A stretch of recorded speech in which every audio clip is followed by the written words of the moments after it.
سوال یہ ہے کہ میں نے اپنی بچپن کی عمر میں کسی کی چوری کی تھی، تو کیا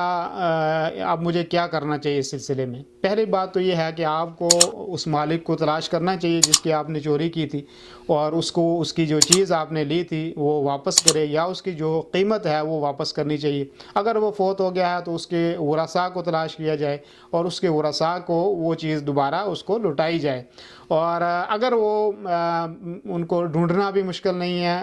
ہے، تلاش بھی آپ نہیں کر سکتے، وارث بھی کوئی ان کا موجود نہیں ہے، تو اس کی طرف سے جو رقم اس کی ہے اس کو صدقہ کر دیا جائے، اور اس کے لیے جو ہے وہ بخشش کی دعا کی جائے۔ اور یہ کیونکہ حقوق العباد کے ساتھ اس کا تعلق ہے، تو یہ ضروری ہے کہ اس کا حق جو ہے وہ ان کو دیا جائے۔ اور یہ جو حقوق العباد ہے، کسی کی چیز آپ نے بغیر اجازت کے لی ہے، تو یہ آپ اگر حج کر لیں گے یا عمرہ کر لیں گے تب بھی یہ معاف نہیں ہوگی، یا حتیٰ کہ کوئی آدمی مجاہد بن کر اللہ کے راستے میں شہید ہو جاتا ہے تو تب بھی اس کا گناہ ختم نہیں ہوگا جب تک مالک کو اس کی چیز جو ہے وہ لٹائی نہ جائے۔ تو اس لیے ضروری ہے کہ آپ جو ہے اس کا خیال رکھیں، اور اس کو جو اس کی چیز آپ نے چوری کی تھی وہ یا اس کے متبادل جو ہے اس کو آپ لوٹائیں۔